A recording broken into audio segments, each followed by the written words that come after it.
menu aujourd'hui, le chef Juan Arbelez nous offre un arc-en-ciel de couleurs et de saveurs avec ses tomates farcies nouvelle génération. Place à la fraîcheur et à la légèreté avec un assortiment de différentes variétés de tomates farcies aux 3 viandes. Attention, nos 2 candidates vont devoir être très attentives pendant la démonstration du chef. Elles ne pourront compter que sur leurs notes lors de l'épreuve car elles ne possèdent pas la recette. Pour la première étape, Juan Arbelez va préparer quelques tomates de type Juno, petites et sucrées qui seront farcies par la suite. Couper. Ça c'est mieux. Avec la petite pointe de couteau, l'idée c'est récupérer. On laisse la petite... Exactement. Couper donc lui. On va couper la base D'accord. de l'autre côté. On va faire tout l'inverse qu'on connaît. D'accord, ok. À la base, on fait un petit chapeau. Oui. Là, ce qu'on va faire, c'est qu'on va le vider par en dessous.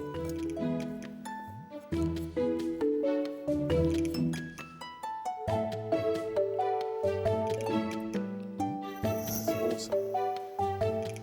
Donc l'idée, c'est vraiment bien récupérer la chair de la Juno. D'accord. Donc la chair qu'on récupère, on la met avec la petite base qu'on a coupée au départ. Exactement, on D'accord. récupère tout. Le chef va réserver les tomates évidées le temps de s'atteler à la farce. Il commence par la garniture de légumes en coupant avec dextérité et rapidité une carotte, un oignon et du céleri en branches. Alors je vois Juan éplucher tous les légumes, tout ça, avec une dextérité déconcertante. Je me dis, Isa, il faut que tu y ailles toi aussi. Et surtout, il ne faut pas que tu oublies un légume. Voilà, donc à fond. Les légumes vont ensuite être mixés finement.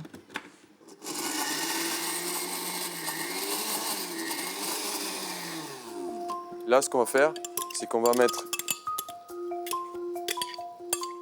Et l'idée, c'est enlever le maximum de liquide de nos légumes.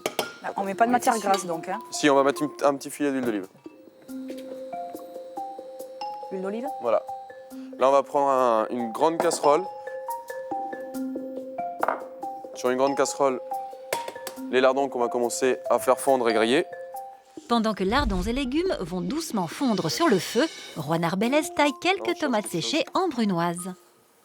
De fin, on va les rajouter aux tomates ici. Là, les carottes commencent à sécher, nos lardons bien grillés, l'eau commence à bouillir. Et il est temps d'ailleurs de se servir de cette eau bouillante pour monder les tomates évidées. C'est très rapidement. Une à une alors. Ouais. L'idée, c'est quand même de les récupérer pas trop cuites. Faire des tests. Hein. Là, on est bien. Après quelques secondes passées dans l'eau bouillante, la peau des tomates va pouvoir être retirée. Attention, cette opération va demander beaucoup de délicatesse. De récupérer la peau et la remonter. Vous l'enlevez pas complètement. Ah, on garde la peau. Exactement. Ah oui, d'accord. L'idée, c'est vraiment récupérer la peau. Pour quelle raison vous faites ça? Vous allez voir, en fait, en décoration. D'accord. Tout à l'heure, je vais faire la peau en tempura et on va disposer nos tomates comme ça. Là, une vraie technicité là. Hein. Là, on Chez est sur Juan, quelque chose, on fait du sérieux, quoi. Là, nos lardons commencent à colorer. On va rajouter notre viande hachée. Normalement, le lardon nous lâche assez de gras Oui. pour faire revenir notre viande. Là, on va chercher la coloration. Nos légumes commencent à sécher et commencent à cuire. Je vais rajouter la tomate, mais pourquoi je ne rajoute pas la tomate tout de suite? C'est parce que l'acidité de la tomate évite que l'oignon cuise. Ralentit la cuisson de l'oignon. Ce qu'on fait, c'est qu'on va déjà bien faire revenir et sécher nos légumes. La garniture de légumes doit encore sécher quelques minutes, mais ici, pas de répit. Le chef verse sans transition de l'huile de friture qui servira par la suite. L'idée, c'est de faire une petite friteuse, en fait, D'accord. qu'on va mettre à chauffer. Et sur le côté, on va se préparer une petite tempura. Il faut de la tempura, un tout petit peu de lait,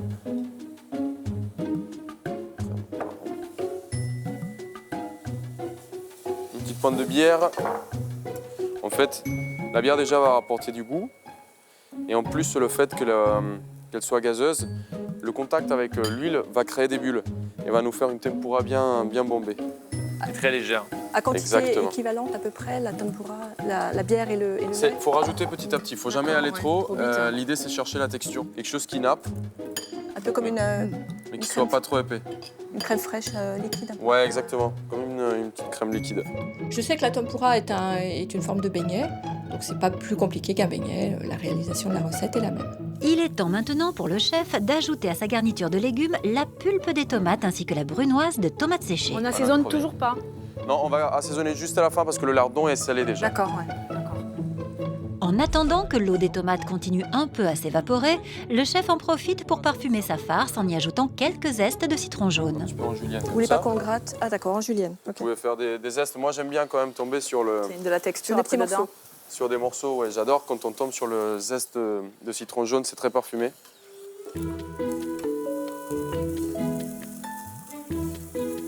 Là, la viande, elle commence à bien colorer. On va mélanger les deux ensemble.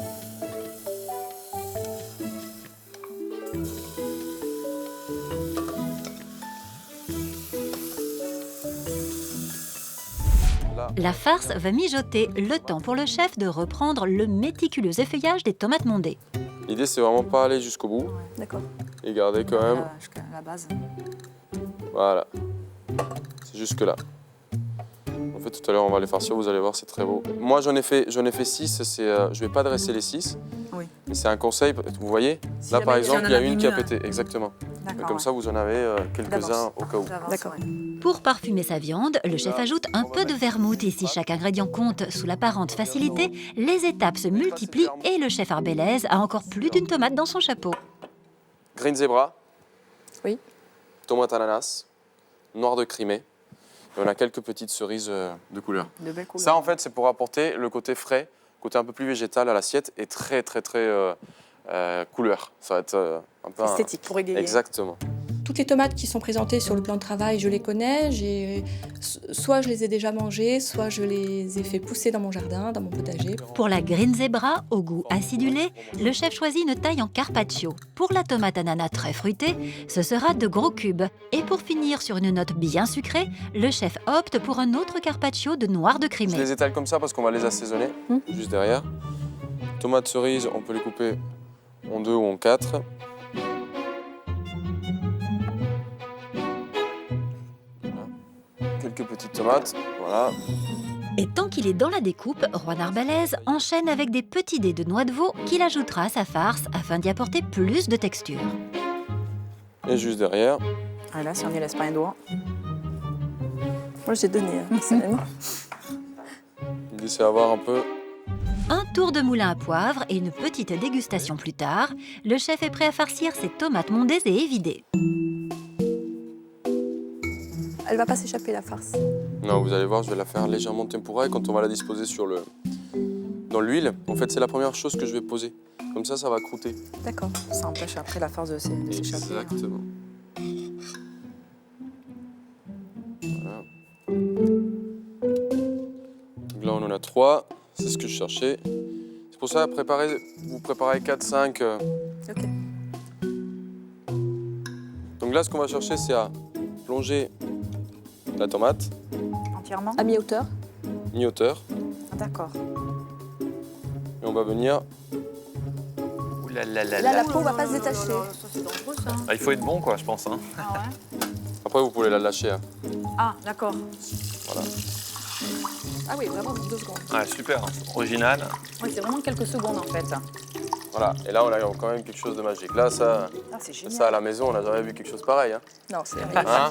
La phase du dressage va pouvoir commencer. Une dernière touche de sel sur l'assortiment de tomates fraîches, puis le chef mélange le reste de sa farce avec ses dés de noix de veau sans remettre en cuisson. Et là, l'idée, c'est vraiment de s'amuser.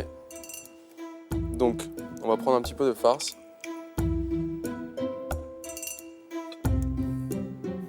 Moi, je fais ça, vous n'êtes pas obligé de le faire. Hein.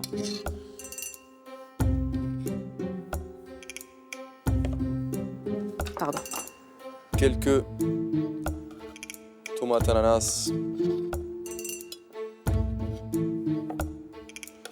Quelques petites tomates cerises.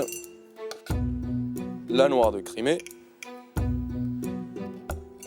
Là, on va mettre un petit peu de fleur de sel sur la tomate.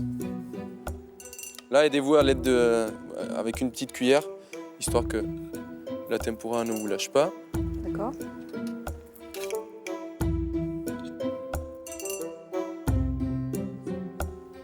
Hop là. Un petit peu de basilic cresse, donc c'est du mini basilic, c'est du basilic qui est à peine en train de pousser. Si vous avez un petit peu de mesclun pour la couleur. Là, un petit peu de crème de balsamique. Là, on va faire quelques petites points de balsamique. Il est vivant. Un petit filet d'huile d'olive et c'est plié. Et là, on dit quoi, les filles? Bravo, chef. Bravo. Bravo, Magnifique. chef. Il y a de la technique, il faut être concentré. Si vous êtes bien concentré sur le début, il n'y aura aucun problème. Je me suis donné un mot d'ordre, c'est réussir mon assiette. Et même si je ne gagne pas, qu'elle soit la plus jolie possible et la meilleure possible. Ce qui me fait le plus peur, c'est la tempura, la bonne température de l'huile et cette préparation de la tomate avec et sans la peau, un petit peu à moitié, qui va être quelque chose de compliqué à réaliser.